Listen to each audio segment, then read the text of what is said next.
It could be the company. It could be the person that is working. Good afternoon. Welcome to, I almost said information to user experience in organizations. Hi, Yves. Hey, how are you? Good. How are you? Very good. I teach 3 classes on Wednesdays, so but it's fun. The day goes by very quickly. So I hope your morning was a good morning. It's already almost half afternoon.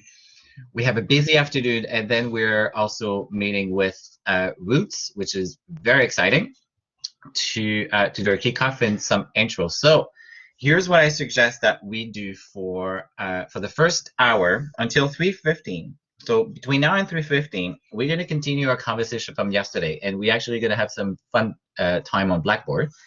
And I'll give you a 10-minute break, and then we're going to talk from 3:25 or 3:30 for about 20 minutes. We're going to do a quick overview of the team, the Roots, the big project updates, just to give you a bit of more insight, because some of you know more than others, and I know that some of you are either confused or a bit lost, and it's normal. But I want to share with you what Sarah and some of the students also have done and collaborated and participated in building the project plan folders.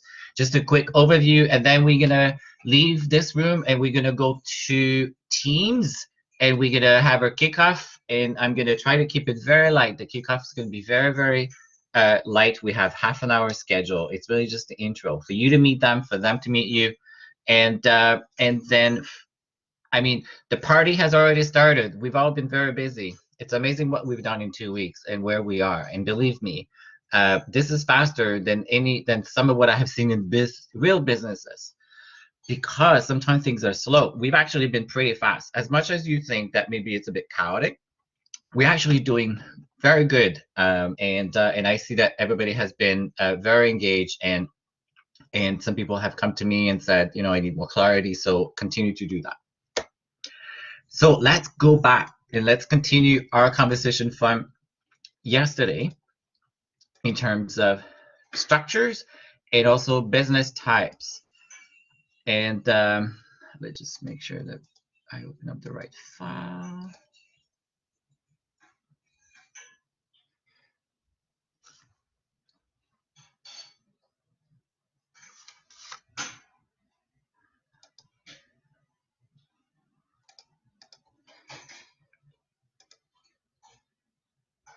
Okay.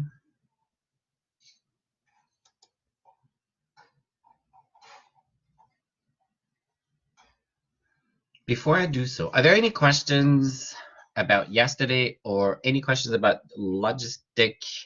And if it's about the big project, we can keep it for our next.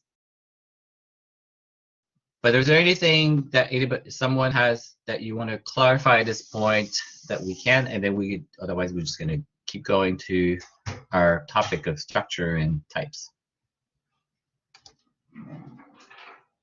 Okay, so, oh good, perfect, awesome, great. So I have a little fun game for you, and I think you all know how to use the toolbar at the top of Collaborate. So which mood are you in? Circle, scratch, use the pen, anything that you want. Are we lazy? Are we on fire? Are we angry? Are we worried? And it's okay. So there's no right or wrong answer. But if you haven't used the tool before, you have a set of pen, you have square shapes, you can erase if you want to erase as well, which I think we're probably going to erase everything, or maybe just the things that you do. If I go clear, I think it clears everybody. So, wow, we have people on fire, lazy. I have so much fun with this slide. I know there's a small group. We're a small group today. Worried, yes, it's normal to be worried. I'll lie to you if I say I'm not worried. It's not, it's worried slash there's a lot happening and there's a lot going on, and we don't all know the answers. And we know where we want to go. We know what we want to do, but sometimes the path is not always clear. That's normal. It makes some of us very uncomfortable. So we have a good mix. Good. We don't have anybody angry. Not worried. I've seen in other classes, people are worried for multiple reasons, right? Maybe it's the class, maybe it's the timelines, maybe it's what we have, maybe it's a lack of clarity on where are we going with a big project. Maybe it's also working from home, being at home and being isolated for so long. COVID, there's so many factors, so maybe there's something happening in your personal life. So I understand that. But I'm glad to see no one is angry, because then I would be very, very mad at whoever has caused that anger in you, and on fire too. So now I don't know if any of you do sport outside. It's been very cold, but that doesn't stop me from doing things. Lazy, it's normal. It's afternoon, and maybe some of you just had lunch. So glad to see that we have a good mix. And if you're lazy, that's okay. And if you're on fire, well, great. You'll have time to stretch at some point. So thank you for doing this. That was fun. Yesterday we talked about structure. So and I did say there's not always like a clear one way of dividing up. It's like doing IAs or doing categorization or doing an information architecture. There's not one solution, but it's important to somehow put lines somewhere and try to structure or try to divide up organizations. And then we've talked about types, we talk about structures, we talk about culture, leadership. All these things are part of also a company or an organizations. And if you think of values, if you think of how feedback is given, if you think of leadership, the leadership style is part of a company. So I would say don't even get too worried about the terminology and the labels that we choose, okay? Trying to understand the essence behind it and what's important and what happens in the businesses. But I think there's a good line between what is happening at the individual level. Me as a person, me as a teacher, I have a teaching style, I have a leadership style. And who knows, maybe some of you will end up with me somewhere in teaching, or if I choose to not do teaching and work for a company, who knows, we may end up working together, and then the dynamic will change, right? So these elements will be not only about me as a person, but I may also be very different. I may be different as a teacher versus when I go to a business and you become a colleague or you become a peer or you become someone on my team, right? The relationship changes and the nature of our connection and relationship. We get along very well. Let's say we get, maybe you think I'm a good or a bad teacher, or you're neutral. But maybe if we would work to a business, and because now suddenly I become your superior, maybe the relationship changes and our dynamic changes, and we may actually work well or may not work well. So, and now that would also be influenced because of the nature of our relationship. Then maybe the business, maybe what is happening at the structural level. So what's important is being aware of all these factors. And I would really necessarily not penalize with someone for talking in terms of structure when really the way I presented it was business type. But if I understand and I see that you've understood, or what is really behind the label and the term and how it's affecting you and how maybe it's affecting or enhancing or making it more difficult for UX, then that's all of what really matters. So in terms of structure, we started saying yesterday that when I think of a business structure, and from the readings of what we've seen and from others, what they've said as well in the industry, these are the things you're going to see in businesses. I don't have culture and value and leadership style because we have them in as topics. But you can think that all of our topics that we're really talking about, all are part of the structure. And some of them I chose to really make a topic of a week so we can spend more time on them. But the politics, the power are part of a company structure. So a business can have all of this at different degrees or not. And but then I think you will find that the public sector may have more of these elements. Now, what I haven't done for each of those elements is giving a sense of trying to qualify. When I say strategy, it's a lack of strategy, or it's either they have a strategy or they don't have a strategy, or they have a undefined strategy, or they have conflicting strategy. There might be like qualifier, right, for each of them. And I think that we can think about what maybe some of those are. And the same thing with budget. So I pretty much said these items will vary. Some of them will be present. There will be no budget, there'll be some budget. There'll be performance review or no performance review, or they actually not very well delivered, the performance review, or maybe they're in place, but they're not really done on a regular basis as well. So they're all going to vary. There's going to be different variables measure for each of those items. But I think that we can probably say that the when we often hear a company has no structure, maybe sometimes they don't have clear defined roles. Maybe it's not really clear who's in command. When we think of the startup or the flat organization, no one is really in command. Everybody actually decides. Everybody goes and everybody makes decision, and anybody can go to the VP or to the president, and the president will decide. I would say in that case, the president is deciding and not really his people. But maybe he wants the people to decide, but they keep going to him because it's faster and clearer. But also what happens is maybe they're afraid of making decisions because they'll be accountable, right? There is also that happens in businesses. You will have people that the roles will be very clearly defined, but they will be so afraid of making decisions, and if it goes wrong, they don't want to be responsible for it. They would much rather have someone else to decide. That's wrong. That's bad behavior. But you will find some of them. You will find some of those people. So I think we stop at objective, common objective. The people, the org chart, depending on how people are, how the business is divided in terms of the reporting line and where certain areas set. If it's flat, as well if it's a flat hierarchy, or if you have a lot of levels, permanent and contract. So a lot of level means, when I see a lot of levels, it means you have to talk to a lot of people, and maybe there's a long process for decisions to be made. Also, when you have a lot of hierarchy, then it's silo, right? It's hard to go across because someone at the top needs to decide, and they have to agree, so it slows down. When it's flat, then people are together, people can go across, and then you don't have as many layers of approval.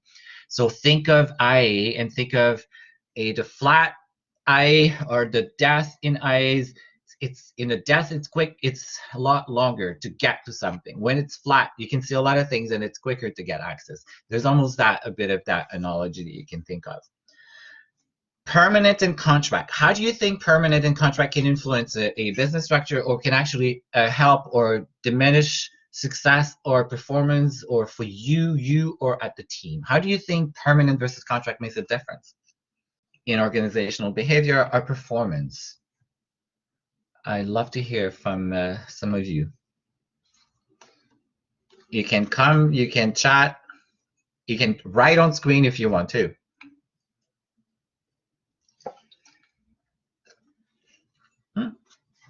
Yes, Sarah, permanent in-house desire create a continuous improvement mindset, I think. Yes, so yes, absolutely. So there's a sense of continuity, right? Ownership. So if you're a contract and you just come for a contract and an assignment, let's say you're the freelancer. Remember, we have the freelancer. And again, there is always the approach of contingency. So I teach you, but it doesn't mean that it's always the case. But the likelihood of someone who's being contract, of not being as engaged, someone who's actually permanent, is probably higher. Why? Because maybe they don't feel part of the family. Yes, they care about their job. They're very, very care. And the real ones and the good ones and the professional ones will care. They'll put everything that they should. But at the end of the day, when they're done with the contract, they're gone. They move on to another company. They don't have to live with the solutions, right? They don't have to live with the solutions.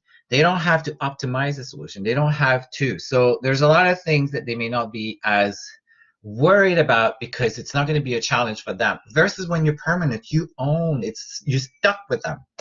So permanent can suggest that there's more ownership, more accountability, more commitment, more engagement, because you're permanent. You're there for a long time, hopefully. So absolutely. You're often going to find in some businesses, they do contract hiring, and you feel it. You can see it at Sunwing. There was a lot of contract. And you feel that there's not necessarily ownership. And often what happens, those contracts, they don't necessarily have a boss. They may be under a budget, and they may fall under a budget, let's say IT budget, but they don't really have anybody who's looking at them. So you don't really know what they're doing. They may just be there, and they don't fit in the strategy. They don't even know what the strategy is. They don't really know what the business objective. And in fact, sometimes you'll be hiding information to them because they're here for a short period of time and they go. So they feel like they're in the dark very often. So that will have an influence. And sometimes businesses will do that because they don't want to commit. Contract is you don't have the benefits, you don't have the employee, they're not permanent, they're not on a payroll, you don't have the pension, you don't have a lot of things, right? You don't even have vacation. So, but this is why there's a law in Canada that after a certain number of months or a year, as someone has contract, the HR and the law will come and knock at your door and say, you've had this person too long as contract, you have to hire them, and they get penalties. There's a HR law around it, okay? You're gonna hear that, you're gonna see that. Budget, so budget may help you with doing innovation as well. It doesn't mean you have to have budget to be innovative, but maybe you need to have some budget to be able to do certain innovation because maybe there's some investment that are needed. But sometimes budget will give you more opportunities than others. And but that said, though, especially in design and creative, I think the lack of budget actually forces you to be very creative. And I worked with very small budget at Air Canada Vacations, and I loved it. It forced me to really think about, where should I be spending this money? And is this where I should be spending that money? Because this is the only money that I have. And I have to be very, very careful about where I spend it. And this is what is the best in the best interest of the business. So I think it forces creativity. It forces to thinking out of the box. And I think that you get better results than when you think that there's always money, and which is probably the easiest solution. And you're going to see that too. You're going to have businesses that will just going to throw in money. And then they're going to take that money and they're going to hire consultants. They're going to hire agencies. They're going to hire. So, but again, they may not necessarily get more performance because they think money is the answer to everything, but often it's not as well. On the topic of contract, so I don't think I've put supplier or working with supplier, but you could think of contract as also supplier. You need to work with partners. You need to have supplier and partners, but there are certain areas in your business. When I think of UX, user experience design, it's such a key element. UX is so central to what you do.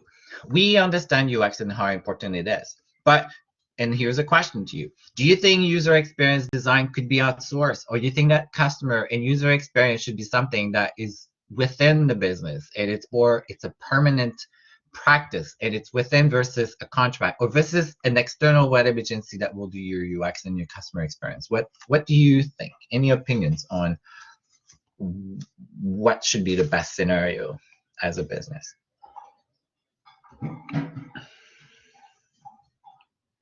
Yes, Roop. Why do you think it's better, Roop, in person?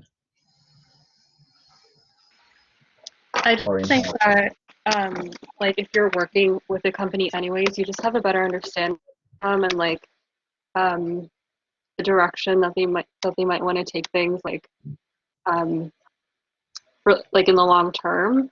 And I think if you work there, you just have a better idea of like their morals and their principles and things like that. Whereas I think if you're going to an agency, well, that probably works really well as well. They don't have the same understanding of the company, I don't think. Absolutely. Yes, Roop. I think you really nailed it down. There are areas where I think as a business that it's difficult to outsource. There are other areas where I think outsourcing makes a lot of sense. But what you have to think when it comes to UX and user experience, we're talking user experience, UX, the customer, the people that are buying your product. So think of us right now, this team, this class, we are like an agency. We are like a service provider. We are doing what an agency would do. And for a business type would be a business type, and an agency can be public or an agency can actually be in the private sector. But it's also, I haven't really talked about the agencies, and that's another way that you can think of the agency. And what you're going to hear, agency or client. So does anybody know what working on the client for a client on the client or working as the agency, what someone knows what the difference is? You're going to hear that client. I have a client experience or I have an agency experience. I'll give you the insight. So a client experience means, think of our teams at Roots. They work for Roots. They work for the brand. They work for the brand. They work for the company. They're on the client side. They work on clients. So they are part of the actual brand companies. And I know that can be confusing because you think web agencies have clients, where when you think of the agency, on the agency side, you actually work for an agency. You actually work for an agency that has multiple clients. So think about it. Roots is the client, but when you work at Roots, you're the client. You're on the client side. But when you are on the agency side, it means you work for an agency that has multiple clients. You're going to hear that as well as another division. Some of you may prefer going for clients. Some of you may go more agencies. Some of you, we're probably going to experience both. I have experienced both, and each have advantages, disadvantages as well. So, and one of the advantages when you work for an agency, you touch multiple industry, you touch multiple clients, you touch multiple products. You have a lot of opportunities to learn about multiple industries. It's very, very useful. You can learn a lot. The drawbacks, the challenge with agencies, they don't have clients permanent unless they have a good portfolio of long sustained clients. But even then, you always have to think, you always have that in the back of your mind. Are we bringing enough new clients? Are we bringing enough new clients to actually be able to stay in business? Is a different challenge than if you're on the client side. On the client side, yes, you have to think of customer and your customer, but you've hired and you have a product and you have customer, and it's a very, very different set of challenges that you will face. You're not going to be worried so much about, do I bring enough, me as an agency, do I bring enough new clients?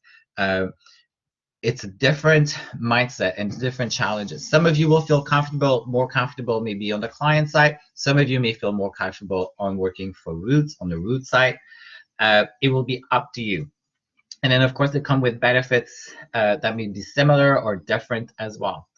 Now, where I was going with the clients or the feeling outsourcing user experience or keeping it in-house. Think of us. We are like an agency working and helping with Roots. Roots is our client. We are trying to help and solve a challenge at Roots. And we've been in this for 2 weeks. We're in week number 3. So in that, we are feeling some of the challenges, or that when it comes to user and UX and user experience design. So imagine that your Roots was expecting us right now to give them a set of answer about their customer and know their customer the way that they know them, and to be able to manage and make the best solutions with what we have right now. It will be a challenge, right? And that's probably what you feel. And versus working at Roots. Roots should know about their customer, should know about their competitor, should know about everything that we're trying to find now, that we're trying to get out of them. But we are like a mini agency right now working for them. It's really hard because there's so many things that we don't know. And then even Roots doesn't necessarily always know what is really happening as well. So, but you would face that. This is what you would face. But when you work for an agency, your client, your Roots expect you to know their business as much as you do, as much as they know. I worked in some business for 7 years, and every day there was something that I felt that I did not know.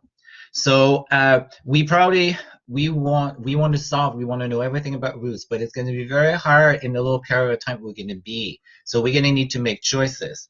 But if you work for a web agency, what you feel right now is what you will feel pretty much every day, unless you work with a client that you know that has been sustained. But you're always going to be thrown in the Roots environment, and then you're going to have to think about, what are we going to do for Roots? How are we going to solve Roots? How are we going to help them? So the long story is UX. I think user experience design is so central that you should not outsource UX.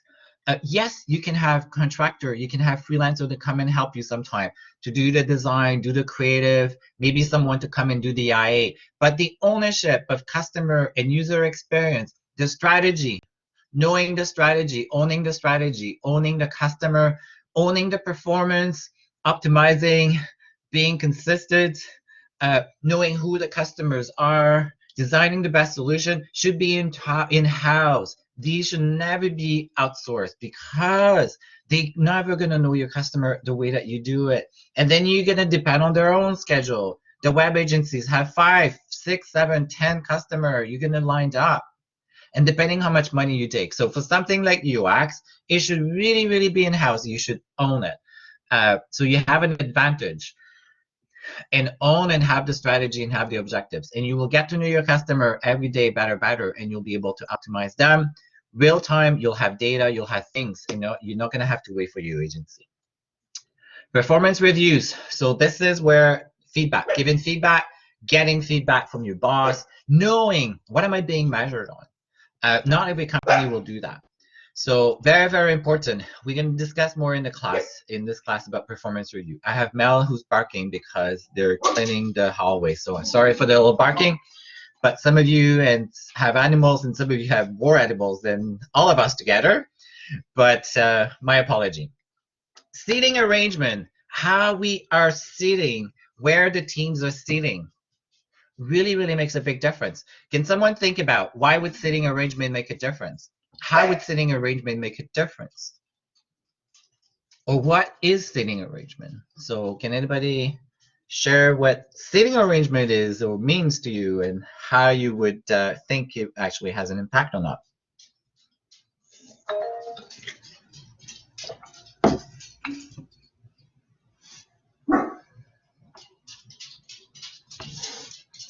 Sarah, it can make the experience more personal. Perhaps a roundtable versus a boardroom might be more approachable. Yes, you guys are in design. You've been doing this for 3 years now, so you know about the benefits of removing the barriers, right? So the table is a barrier, and sometimes the table, depending which side of the table, you're sending a sense of there's someone in command, there's someone who's in authority. Now, what's really interesting is it's hard to do online because we're remote, right? Everybody is on the screen when we all go on cam. When you're in a meeting room and you're in the meetings, or when you're going to be able to meet in person or go, pay attention who's sitting with who. Pay attention who's sitting on which side of the table. These are signing messages. You're going to see cluster. Who's getting along well. You're going to see where the informal decisions are being made. Very, very, very important. It's like the nonverbal. The other thing about seating arrangement as well, in that I've gone through this process at Rogers, I've gone through that process actually at Flight Center, and that process through, I would say, at Sunwing. We changed the entire structure of how the UX, design, digital, and how IT, QA, and project manager and product manager were grouped on the org chart. So we were all reporting to the Chief Information Architecture as an officer, as opposed to being split with Chief Marketing, Chief Technology, Chief Information Architecture. So all of digital and all of developers and all of technology came all together, including project management. And then what we've done is we've divided up as well streams. So think of our teams. So really, the setup that we have for this project is really real life. We are very multidisciplinary. Yes, we are all in UX, but in the real life, you're going to have a real project manager. Sarah is awesome, but this is not necessarily the choice that she's made, right? You're going to have someone who's made the choice of being a project manager. And then you're going to have team leads. You're going to have UX. You're going to have creative. You're going to have design. You're going to have the front-end, back-end developer. So we created streams similar to this, and then we actually sat them together. They were sitting together. So the stream of, let's say, Roop and her team would actually sit together, and then they would really be next to one another. Then the next stream, the prototyping would be sitting together. But it's not a team of expert, all UX and all developers together. But it's a team that has ownership of an entire experience or an entire area. Maybe you have a stream for, let's say, the shop, anything to do with getting new customer and shopping for Roots. Maybe you would have a stream that is responsible for self-service, anything to do with existing customer. Maybe you would have another stream that has to do with my Rogers, or we have a stream, I think, for groups as well at Sunway. So you would have a set of people that actually own an entire experiences and then all coming from multiple teams sitting together as well. Huge differences because they can sit, they can talk, they can turn around, they can look, and it's quicker, faster for information. Now, all of the UX people, so each of the stream will have a UX, each of the stream will have a developer, each of the stream would have someone from creative, from design, each of the stream would have their own project manager. All of the project manager would have a boss. Their boss would be the lead of PM. The UX will have a lead of UX. They each have a boss, but within the stream, they have a team lead that would tell them day to day, what do we do? And the team would make decisions. But their boss, the boss of all UX, would only be there for performance review, coaching, support, helping them to be better UX. But day to day, their boss is the team lead, is the person who's within the stream, who's actually overseeing and helping the teams, the stream, and they have full accountability and full responsibility. So now we're saying they are a mini team within the big structure, and they have full responsibility and full accountability. So these are terms now that you're seeing in the chart, in the project chart. They are responsible for delivering. They're accountable. Their team is accountable, their boss is accountable, but they all have responsibility, and they have clear roles and responsibility as well. But they decide within the team as well some of those responsibilities and even the priorities. It's very powerful. Not too many businesses do that. At Rogers, the seating arrangement, no one had a dedicated desk. You would come every day, you pick the first desk that you see. You want to go one day, you want to sit with a team because maybe you're going to have more meetings with them. The next day, you may pick a different team. All of that will have a huge influence on communication, sense of ownership, and then who you belong to as well. Very, very huge impact. Okay, bonus, I think it's clear, a line of command. So knowing who's your boss, knowing who's deciding when there's doubt, knowing who can't decide, knowing who can escalate things will have an effect on structure. Process, how much processes you have. Are they agile? Are you agile? And I don't know if some of you are familiar with agile or not, but, and you probably heard in being as UX for year 3, but agile is more about being very flexible and thinking about small products. So let's say at Roots, we're at Roots for 3 months.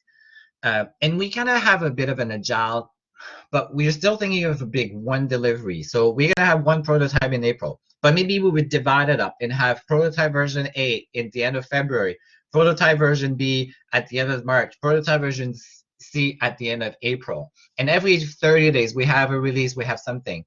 So, but all of these streams would deliver on that. Now you have other places where it's more waterfalls.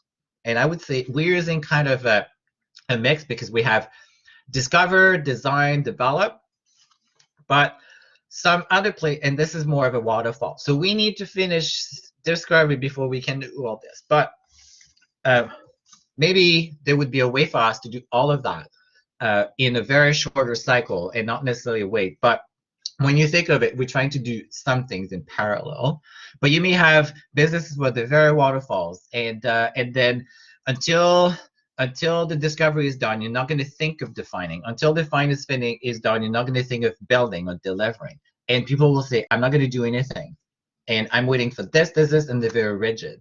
And we know that that is not really a good methodology nowadays, because we need to be faster and nimble and quicker in our delivery so that we can optimize every time. Policies, no policies, depending on how many policies, the lack of policies. So startups may not have policies. They're actually building policies as they're building their business. Where a place like a government, like a place like Rogers, a place like Sunwing, Roots has policies, right? Think of, and maybe you don't know all the steps we had to go through to get where we are with Roots, but we had to get legal approval, we had to get NDA signed, we had to get HR approval, right? There are processes, policies that we have to follow. And then sometimes the lack of confusing policies can actually make it very frustrating for the employees as well, and can create confusion. Tools, how many resources you have? Do I have the tools to do my job? Do I have the technology to do my job? That will have an effect. And then build or outsource, we've talked about that. Do I build, do I outsource? Some things you can You can outsource, and then I think here build and outsource can also mean about, do I build my own shopping cart, or do I outsource? Do I actually use a platform? I use technology, Salesforce, or do I use a Shopify? Do I use a technology that exists? My answer to that would be use technology that is existing if you can, because most businesses, think of Sunwing. Sunwing is not in business to build website. Sunwing is in business to sell vacations, right? So same thing, Air Canada, they're not in business to build website. They're in business to sell flights. But they have to have a website. They have to have an online website so people can buy tickets. Do they have to build it from scratch? No, they don't. And nowadays, the technology, the cloud services, you've heard the cloud or the SaaS, the service as a software, right? I can plug and play. Yes, I have to do some customization. And it will still look seamless for the customer, for the experiences. And that's probably going to be the thing you're going to have the most difficulty as a UX, is to maybe feel that you don't necessarily have full control of what the experience is because you're using a Shopify. But you will still have ability to define the good experience and the best experience, and at least understand your customer and make sure that it's seamless. They don't know, they don't see that you're using Shopify. In fact, they don't care.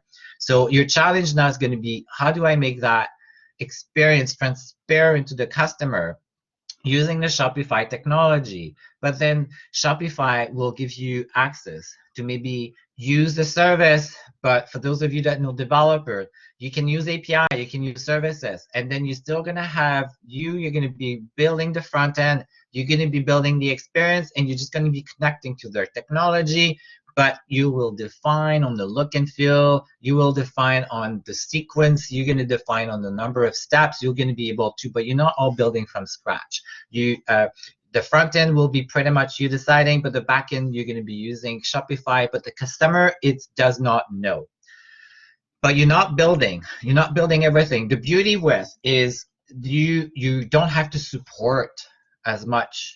And then what we found at Sun, we were supporting, and then UX, we were doing UX, but we were doing UX on bad technology that we were not even able to change. We were more fixing and trying to support, as opposed to thinking of innovation, as opposed to thinking what should be the best experience, what could be the best experience, who are the customers, how do we optimize? We are spending so much time on building and supporting, but not spending time on where we add the most value. So the point with build or outsource is, where do you add more value as UX?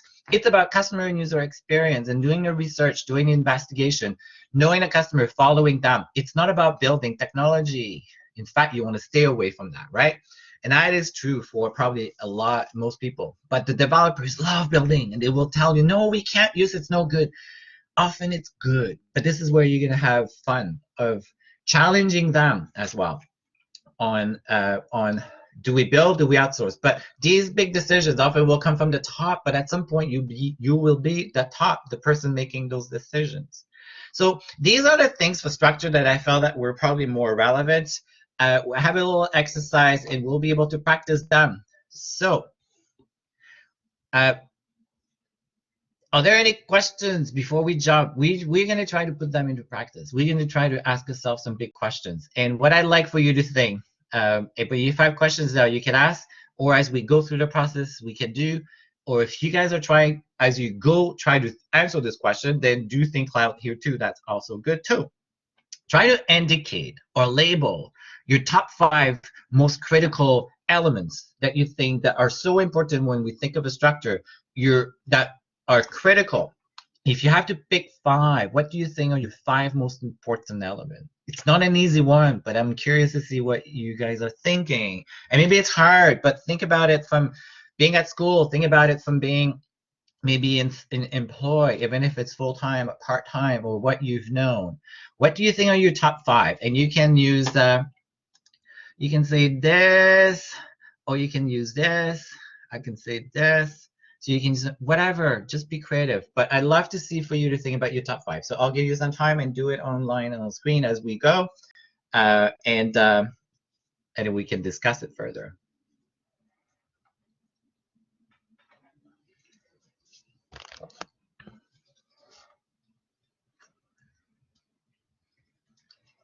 Yes, maybe you can use a different color. So I know we kind of know who has picked using a different color.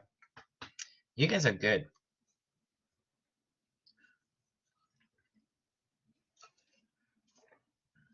And again, there's no right or wrong answer to this, right?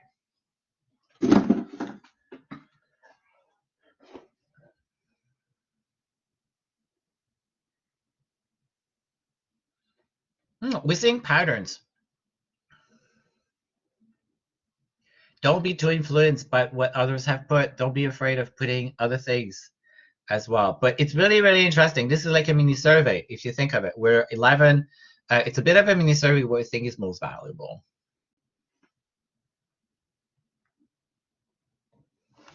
Oh, I love how someone has circled purple. The people. Yes, we know the people is a very important element. Good. Strategy. So strategy and people. People element. Budget.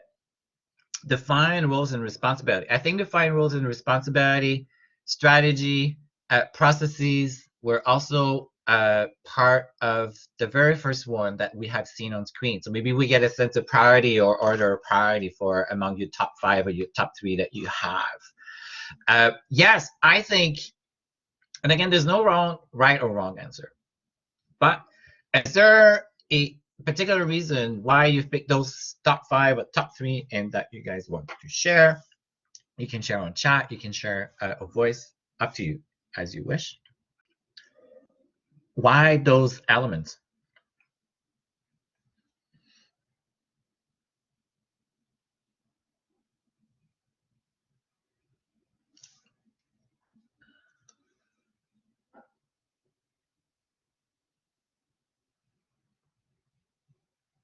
You're very quiet today.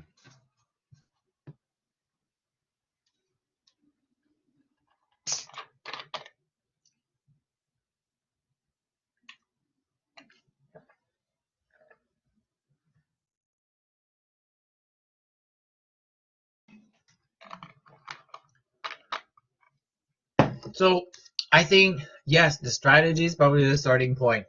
The strategy is where everything then cascades down, right? If we don't know, and we're going to talk more about strategy, if we don't know where we're going as a business, it's hard to make choices. Any idea will be a good idea. The hardest part with being in business or the strategy is making to be able to say no, or why maybe this is not an important thing, or this is maybe not something that we should do. The people element is a very, very critical element. You can have the best strategy in place, you can have the best defined objectives. Lucy knew what she was hired for. People had agreed on the objective. People had agreed on the strategy.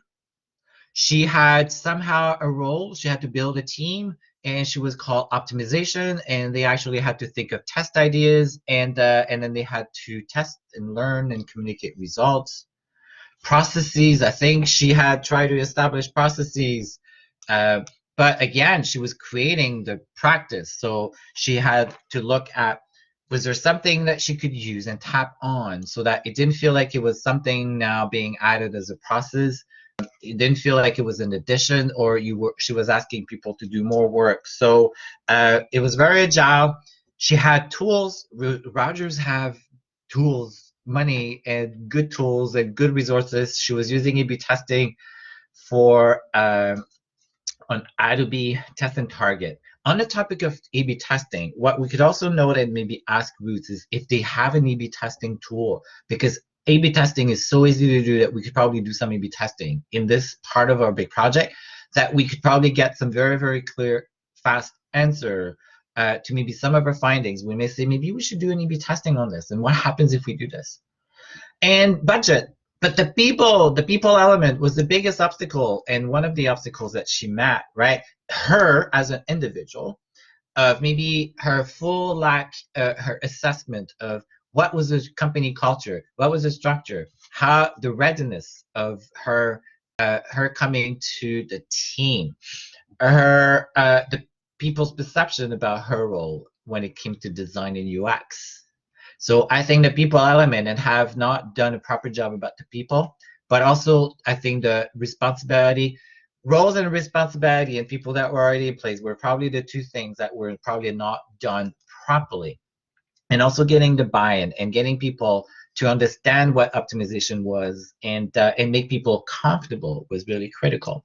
Absolutely. So there's no right or one answer, but I think you kind of touched on an important one. I would say personally as well, one of the area, well, all the colors have been chosen.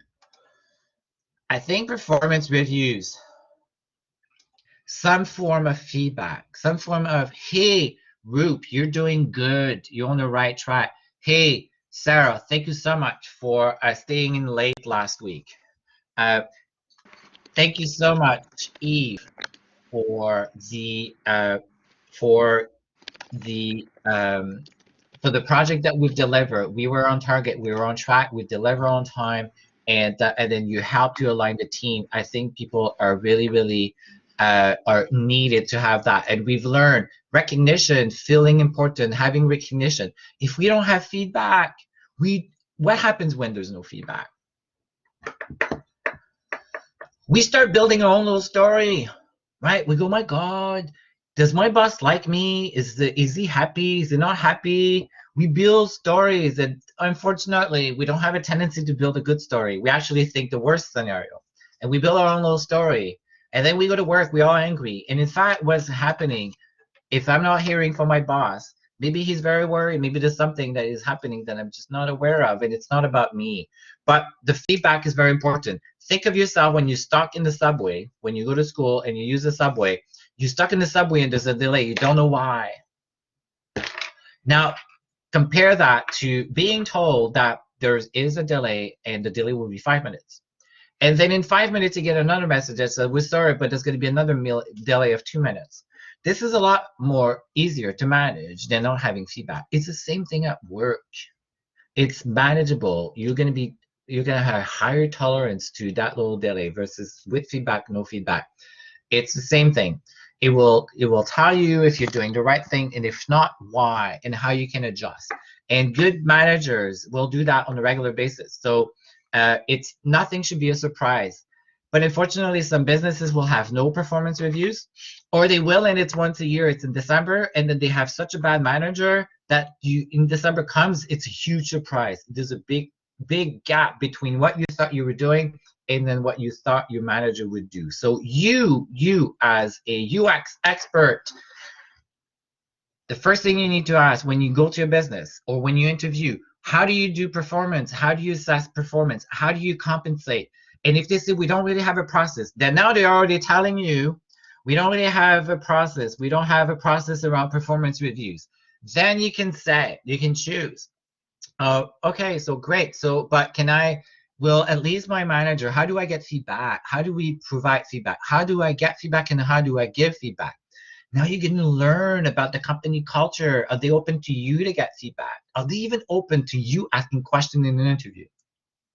If they don't even open to have you ask questions in an interview, that means it's a one-way business. That says something about the company culture. And that is a big flag for me. So this is a time and a moment where you can get insight about the business.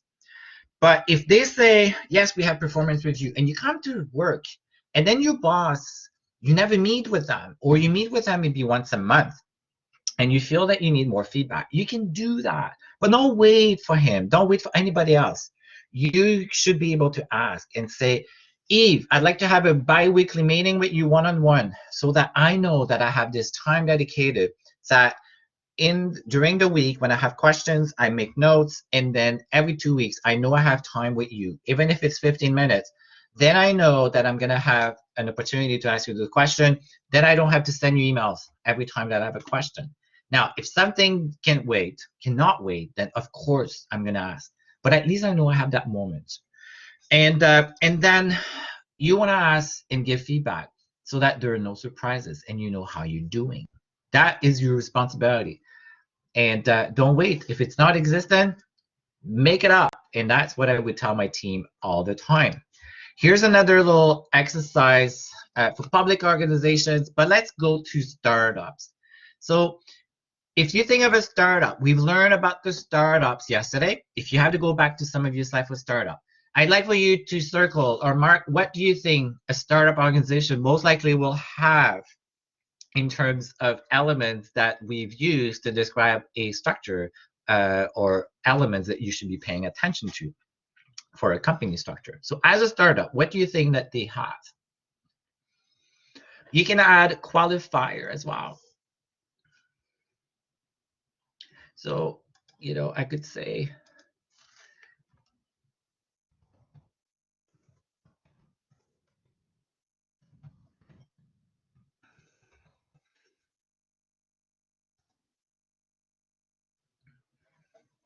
I did not mean to make that line across there.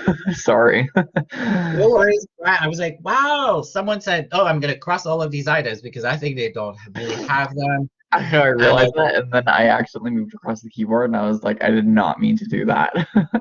No, that's no worries, Brett. That's all absolutely fine. Uh,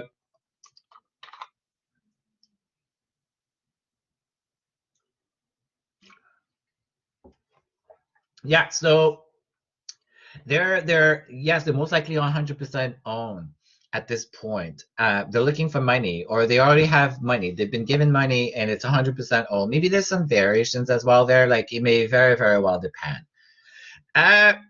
Yes, they may or they may not have a strategy. But I think they have an idea of this cool product that they think that they should be building. Yes, I think that they had to have somehow a focus as well. When you think of a strategy, it's a focus, a clear focus. The challenge that startups have is eventually maybe they came in to do to have just for a very, very specific product. So maybe Salesforce, when Salesforce has started, all of what they were maybe was just an email platform. But you and I know that it's hard to have email in isolation. When you have email, then people will start thinking about other things, right? Email is connected to a website. The website is connected to maybe your mobile app. And then you have email marketing. Then you have Google advertising. Then you have customer management. You have all these things. Then you have workflows. So this is where a startup will grow and grow. And then they have to make choices too as what do I want to be, what I don't want to be. And that's the most difficult thing. Think of a startup. A lot of them started like this. They started for one purpose and then it expanded because it's hard to do good job and just have an email platform. Email will evolve to something bigger. And they go on and they build it and they grow. And then this becomes even sometimes painful for someone who's starting to startup because now they became gigantic and they used to be able to make all decisions all by themselves, but that has changed. Objectives. So objectives, yes and no. They may not necessarily have, yes, they may have business objective. Maybe they just want to get people that will invest in the business, but they don't necessarily have a set of targets that will necessarily talk about you as UX, user experience designer, you need to help the business grow by 20%, or you as the project manager, you need to deliver 100% more projects than last year. And then everybody has common objective. They may not necessarily have those. They may actually be very, very vague about them. They just have an objective is get more people, get someone to fund, and get more customer. So that may be a yes or no, or some, or maybe not all clear. They tend to be flat. I agree. They tend to be flat. They will have some budget, or sometimes what we've learned is they're probably going to have limited budget too because they're just starting, right? So they're very cautious about their budget and their spend. But they're gonna hopefully hire where they really need to hire. Process. So actually, they may not necessarily have processes. They may be agile. They may have a agile vision and an agile philosophy. But when it comes to hiring processes, when it comes to getting help from IT or help desk. Some businesses, Rogers, it's online. You have to go online. You have to fill a form, and then they will come, and you'll get a ticket. And in the startup process, maybe the IT guy sits next to you, and you poke him on the shoulder, and then he will come in your computer, and that's the process. So they tend to not have as many clear process defined. The tools and resources may be more likely limited. or depending on which business and startup. But Rogers, we're probably going to have more tools. They've been established longer than than maybe the startup. But you would hope that the tools and resources for the startup are maybe more actual and more up to date. And build or outsource. So as a startup, again, it depends what your business is. If your business is a startup, is actually building, maybe you're building an app. Maybe you build the app maybe your app is app specific to actually control your thermostat at home. So maybe your app, your Ecobee, I think Ecobee is a business here that they have thermostat. Maybe that's all of what you do. But when it comes to your email marketing platform, when it comes to your advertising platform, when it comes to your CMS platform, when it comes to even your website, you're actually using SaaS, using SaaS as a service, and you're actually doing the outsourcing. But obviously, you're building your own technology that is what it is that you're in business for. Think of Salesforce. Salesforce has their own business technology of marketing clouds they build, but they've also acquired. They've acquired tools that existed, but there's some tools that they've built because this is what they do, right? So, but you see how there's many of these will vary, and many of these will come in different flavor. There's not one flavor, but I hope that this gives you a sense of what you should be paying attention to. And now on the next slide, what you can start doing, we're not going to do it today, is you can think about, but we kind of started doing it. When we say structure in our organization type that we've looked at yesterday, then you can start thinking, which is what we've done today, is when we think of a public sector, what are some of the elements that we think that they probably have? And you can start putting qualifier to them, like clear strategy, no strategy, high budget, low budget, sitting arrangement, conventional sitting arrangement, or it's a flat sitting arrangement. Maybe it's a stream sitting arrangement. Clear policies, and then versus when you look at private sector, you can put labels to them. There's not one set, but I think there will be a tendency that you will see among them. That said, time for a break. Are there any questions about structure and types or structure or even organizational behavior? If you remember, we've talked about organizational behavior is about people, groups, structure. So we've talked about structure.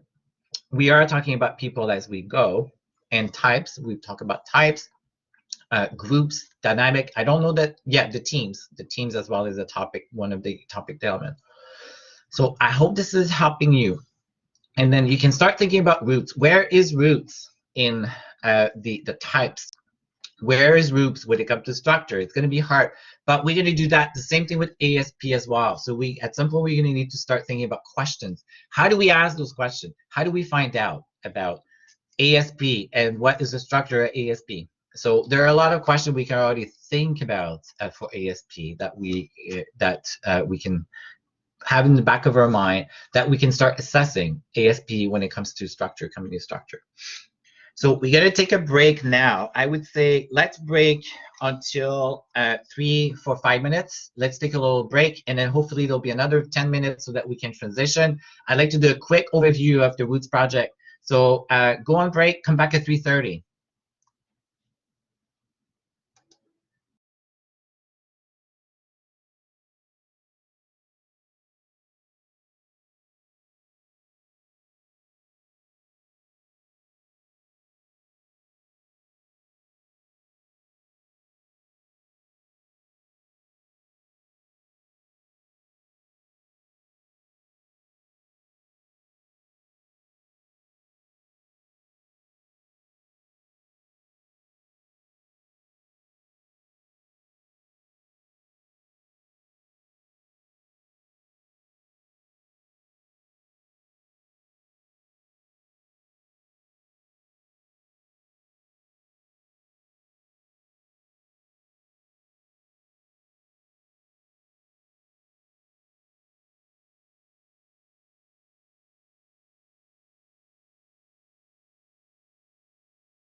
Great, welcome back. I hope you had enjoyed a little stretch. So we're gonna have a 10 minutes transition between this part of the class and then for us, all of us to go to Teams. So I did send on the announcement class last night on Blackboard the link to the Teams meeting. So we all have to go to exit collaborate at 3:50. We are gonna leave. So make sure that you keep me on time. If you see that I'm going over, let me know. I want to make sure you have enough time. You can stretch again. And then we're all going to log in into Teams. So being on time is very important, and everybody's time is very precious. So we have to make sure that we're on time. So I want to give you enough time. If you're running into any new technical challenge of logging in, well, that's expected, that happens. But I think 10 minutes should give us enough time to be able to transition as we want. So let's talk about the Roots project and some of the structure. And I thought I would give you a little updates, and then Sarah has helped us a lot as well in setting up the environment, the folder, the different folders. I thought I would share some information with you, but this is available in the PowerPoint as well for the lesson for this week. I have uploaded it, but it's also available in one of the folder. I will show you where.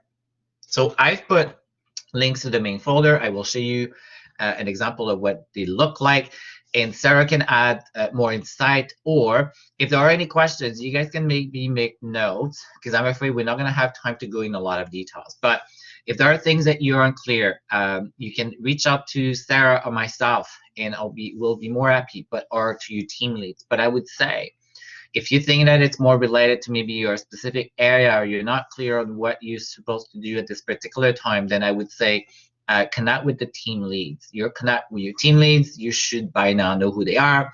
And if the team leads are not clear, then I would say talk to me or talk to Sarah. We'll be more than happy to help. But you should think about your team leads when you have questions that you don't know, so that they can funnel through your questions.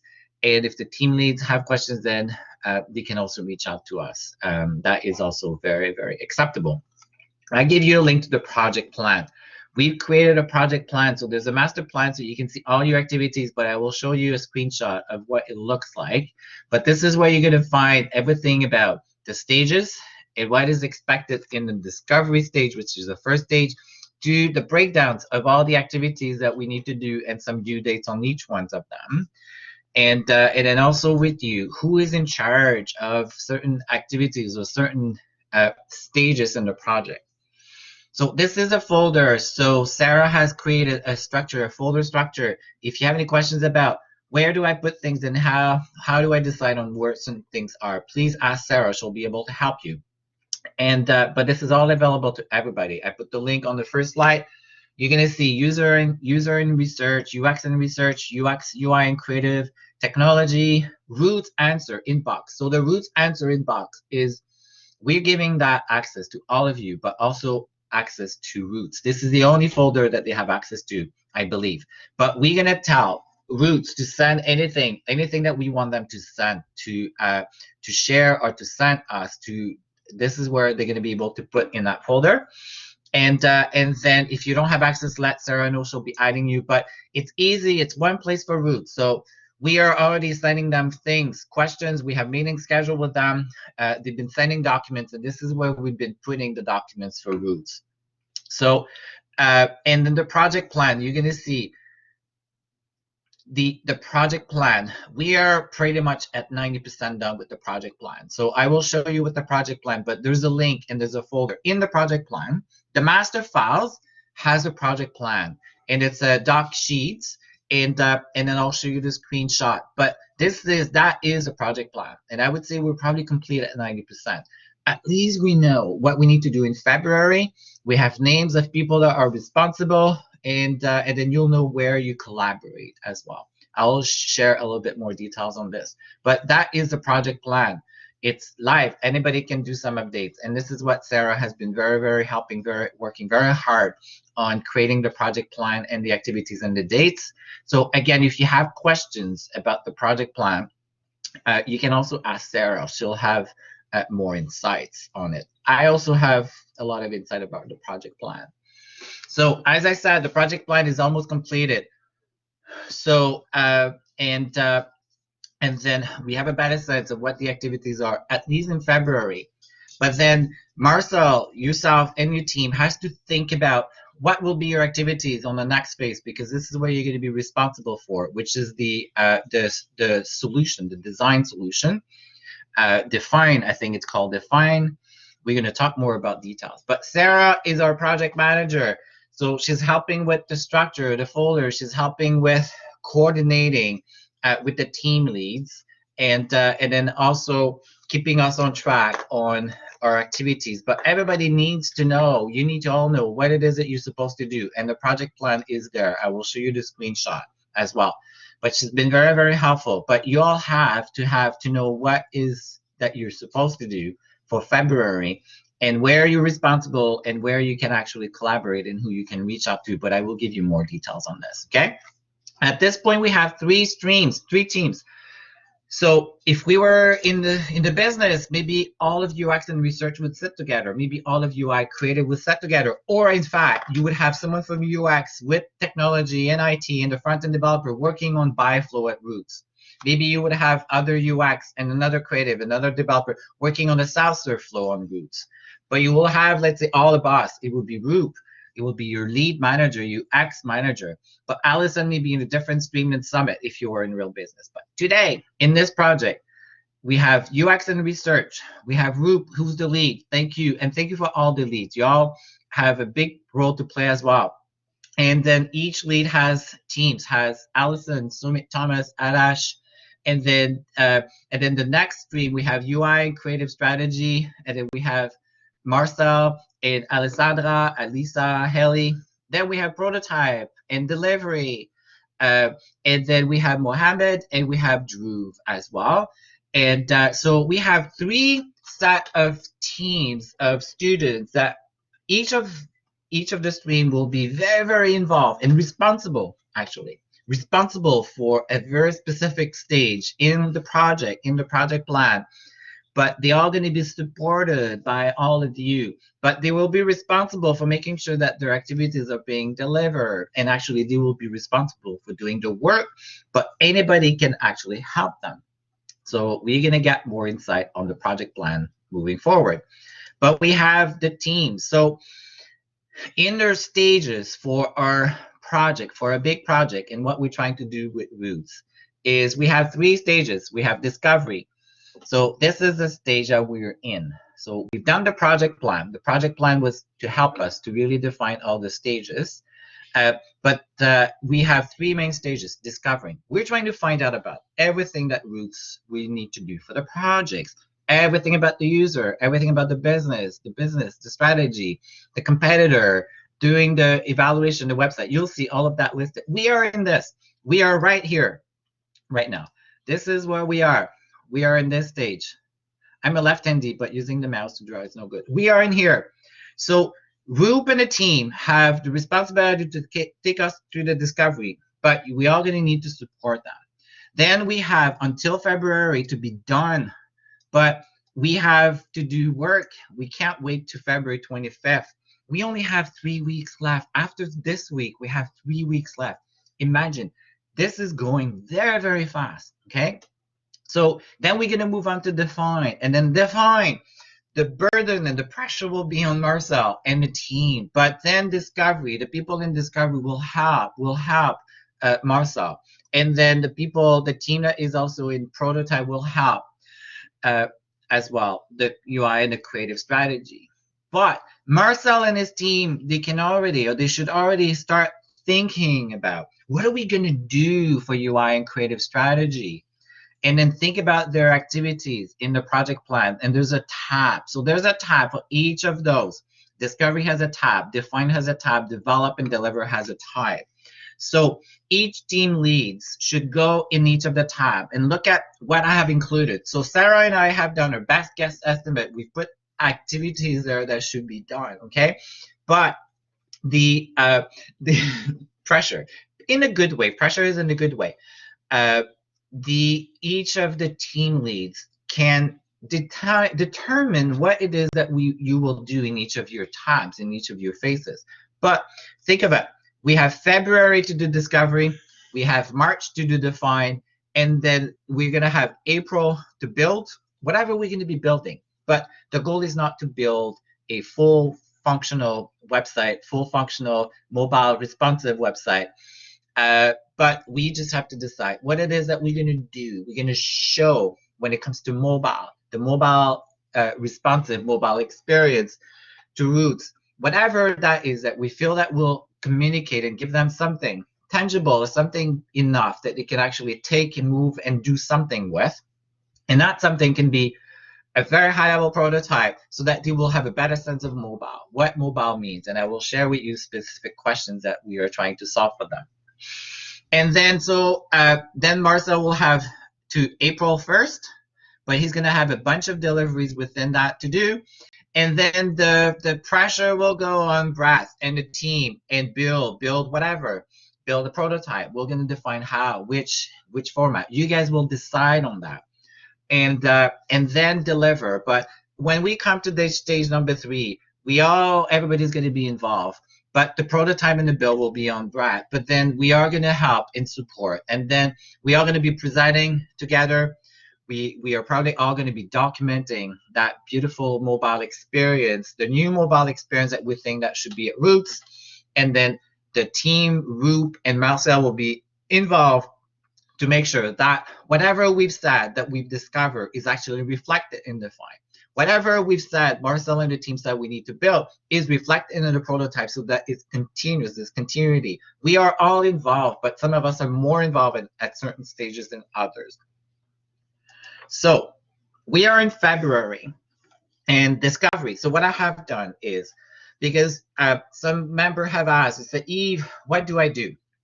So we're in discovery stages.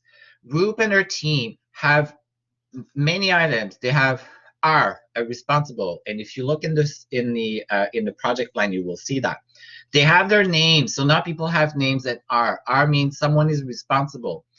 And then they have the responsibility to make sure that that activity is done for in the time frame that we have in the project plan. So the pressure is on them. Now, here's what I'm going to say as well. For anybody who is in discovery, so Roop and the team, your focus is really taking us or getting us to the cross line, the finish line of discovery, which is February 25. But you have milestone within which the project plan will tell you. Because you're going to be busy, probably busier when it comes to discovery than maybe some of us, you can go slow down on the labs. So every week we have labs. Maybe you can slow down. Maybe you don't necessarily have to do the labs, or you can participate. But I don't want you to feel pressure about doing all the labs and then doing all of the discovery.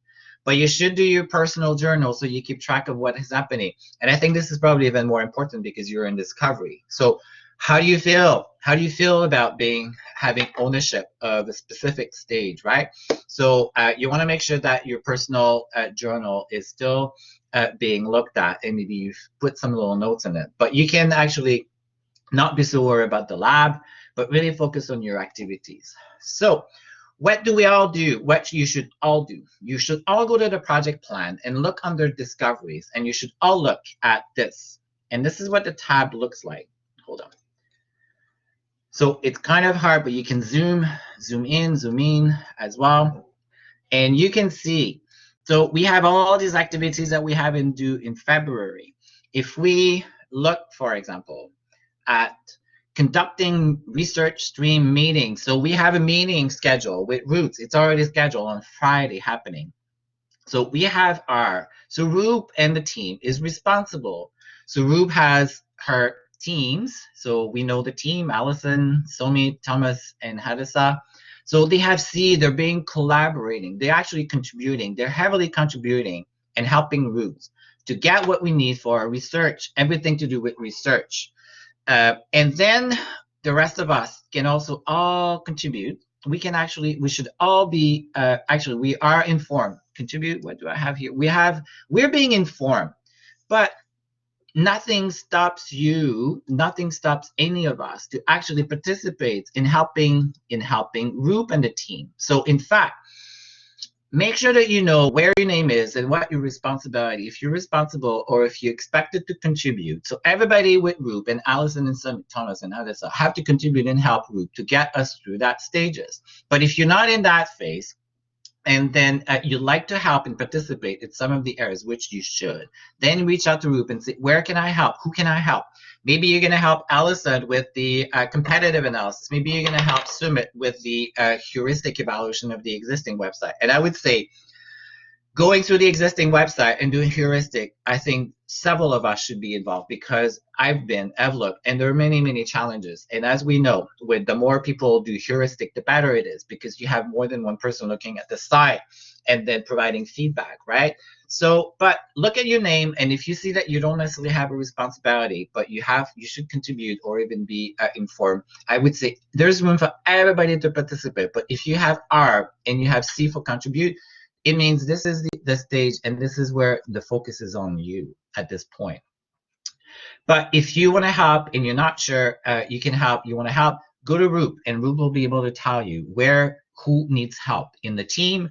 But everything is about discovery, and then we have multiple deliverables in the discovery. In the mid-time, for the UI and the creative, led by Marcel, you guys can look at the design step and tab and look at what we have there. And if there's anything that you think that we need to add or remove or change, you can do it in the document, and then you can also talk to Sarah as well. And then if you have anything that you know that you're going to need from Roots in preparation for what you're going to need to do, then start doing your list, and then reach out to Roots as well.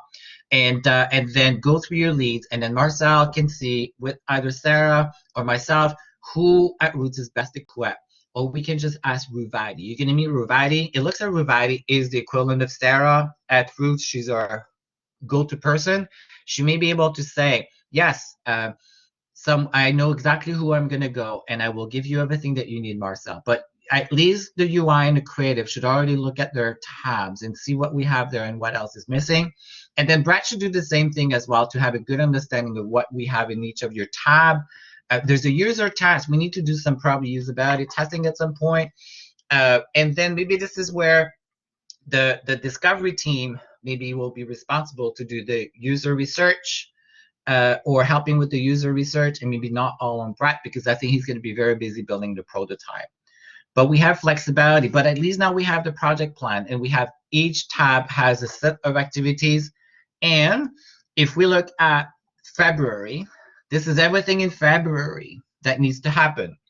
So we have the kickoff today, but everybody should go through the project plan and see and look up for your names and see where, when, and some of the activities are happening in February, but it's all going to be on the Roop. But anybody else can help if you want. Then we have a bunch of questions that we've been building that, of course, there'll be more questions, but anybody should go and look at the unanswered questions, or you should type in the questions that you think that you would like to add and put your name on, so that, and then we have a place for questions so that we can keep track. And then you'll see that we have groupings per stream. We have UX, we also have technology, we have prototypes, so you can put your questions there where you think they fit the most. And then we're gonna have 2 meetings for the customer, one for customer stream and research together on Friday, and then we have to confirm strategy. So we're working on that analytics stream, and then we have research Roots in general. So all of you have been looking at Roots. All of you have been doing some research, and which is great. Then we also doing a competitive analysis. We're also doing the heuristic evaluation, and then we're also going to find out about Roots and their current processes.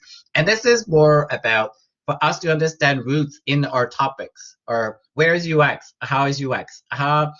What did you do when it comes to UX? What have you done for UX? So we're going to learn about the business, the structure, the types, and the decision making. So it's helping for the project, but it's also more helping about your organization and OB, organizational behavior, as well.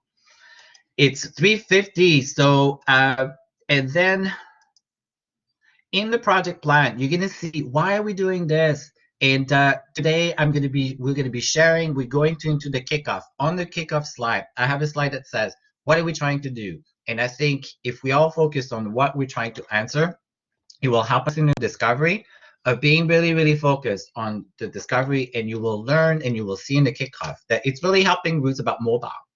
They've done nothing about mobile, and but need to understand mobile. What is mobile? What is the mobile space? And when they say mobile, they specifically told me it's not a mobile app. But it doesn't mean that we can't think of a mobile app. But I think we have to think about what is mobile and how do we define mobile. But they've never had anybody to really look at mobile for Roots.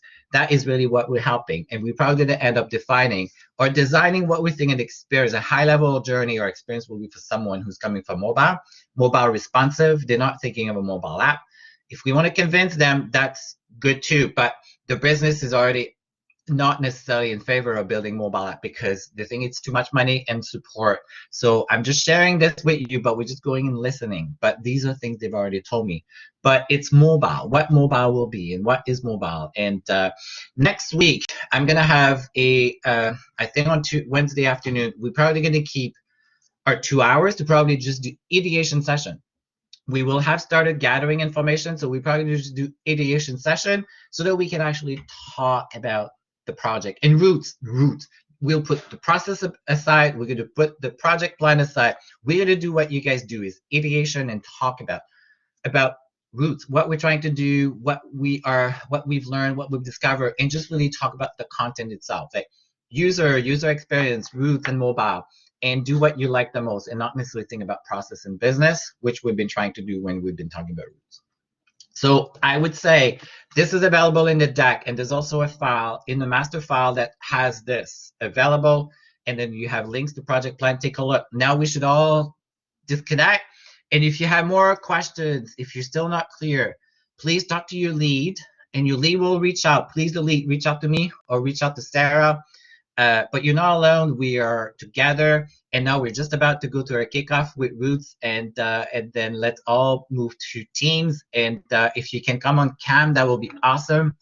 And we all look forward, and we should all look forward to the kickoff. And the last thing that we don't want to. I know some of us are confused. We're not necessarily 100% clear, but Roots doesn't care. Roots doesn't want to see that. Let's all look happy and be positive. And we are going to work on how do we bring more clarity where we need clarity. But Roots doesn't need to see that maybe we have a bit of question mark in our head, but we're just going to introduce ourselves. And we're going to have multiple sessions to ask very, very detailed questions in depth about each of those topics, customer, UX, and research. So the goal of the kickoff is really to introduce ourselves. We can ask some questions, but we don't necessarily want to go in great details because we only have an hour. But we have to just gauge that as well. And we'll see how much in depth you want to go. But at 4:30, if you guys have to go, or if you have to go before that, that's okay too. So let's go, and we'll see you on the other side of the world.